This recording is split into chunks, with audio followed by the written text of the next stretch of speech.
the Arnold Classic in terms of major titles is the only title that I've not yet won. Now, obviously, there's an Open in the Olympia that I've not won either, but I've experienced that moment with Sean, which was extremely special for me. You know, so the Arnold's twofold. The Arnold was the first big show that I did with an athlete, and at that time it was Justin Compton. So I'm always going to have very, very fond memories of the Arnold Classic in general. I went through his prep with him in 2015 and again in 2016.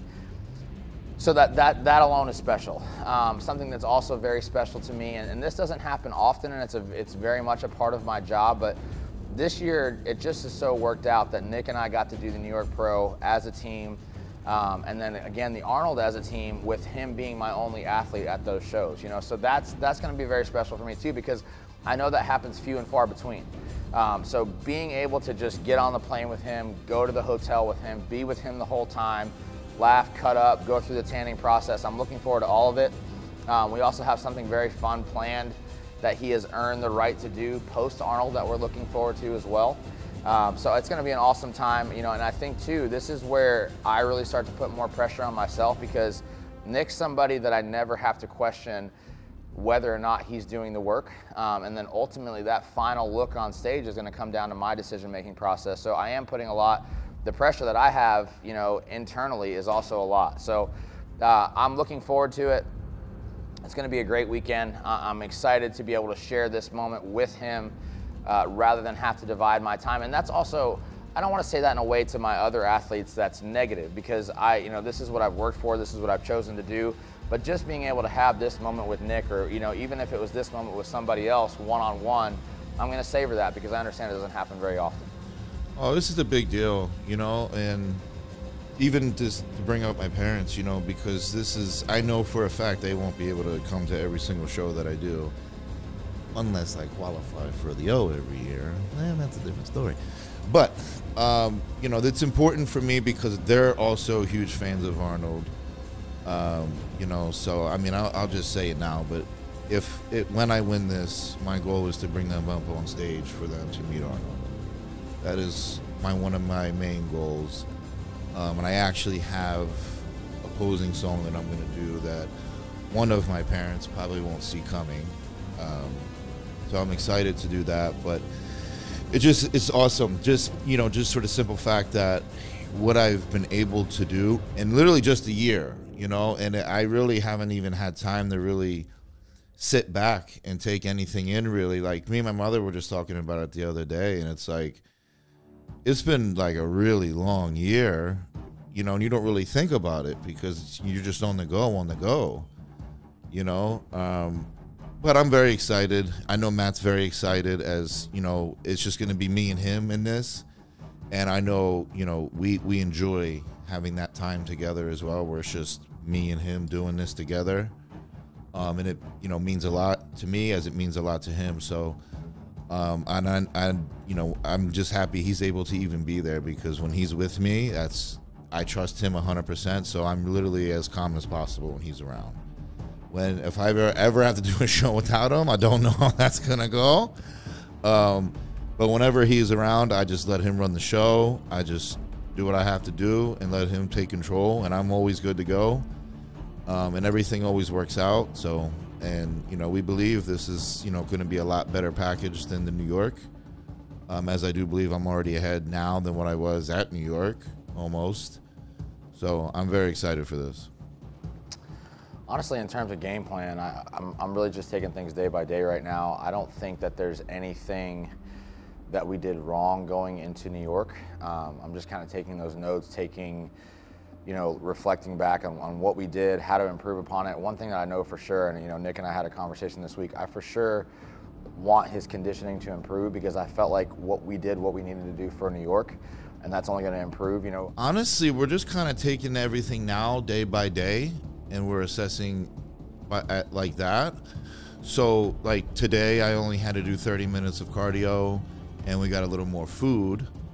So then I guess, you know, we'll see where we're at tomorrow, make assessments. So, you know, we know that the closer that the show gets, this is like where my body really just starts really taking off. So every day, you know, I send them pictures like I always have, my weight, And he is now checking me almost every morning at this point in the gym beside pictures. So we make assessments based off that every day. So I wouldn't say like any major changes, just for the simple, except for the simple fact that every day is not going to be the same anymore. His response honestly has been very good, and I think one thing that's been important for me when you talk about mental state is to not overstress the moment for Nick. You know, I purposely wasn't looking at him too much too early on in this prep, because I feel like, you know, there's that analysis process that happens every time I coach an athlete. You know, they have that review and he poses in front of me, and for where he was at, I didn't feel like that we needed to overly go through that process too much.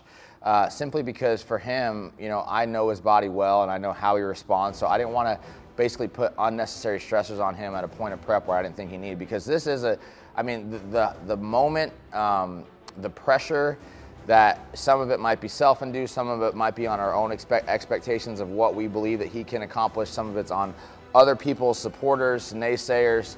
I mean, we do have a lot of pressure going into the show. There's no doubt about it. I'm not going to act like we don't.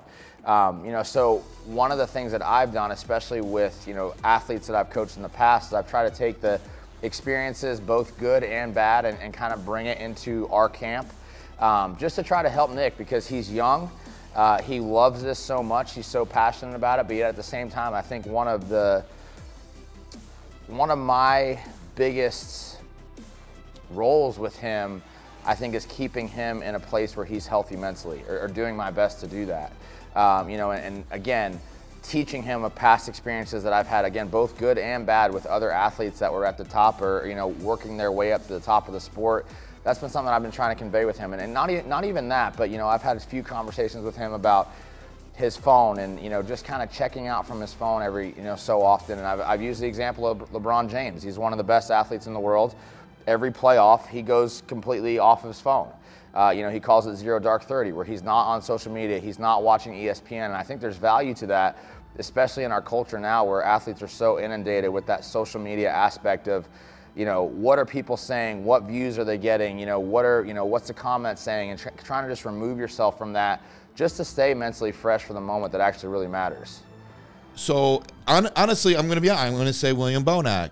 I believe, in my opinion, the measuring stick for this show is going to be William Bonac, who's always in very, very good condition, especially from the rear. You know, that's where it's really shown for him. So that's kind of been in the back of my mind this whole prep, is just to keep pushing him forward to be progressive in that conditioning mark that he shows up at the Arnold. And I'll say, because he was the winner last year, and I do believe me and Bonac have a similar structure. So if he's the winner, I would say the next person with similar structure that he's going to stand next to is me. We're both short, we're both wide. I just have to be, the only thing I would say William has over me at this point, the reality is just he has a lot of maturity to his muscle. He's older, right? So I just have to be able to bring the freak factor that I have with better conditioning, because he's peeled.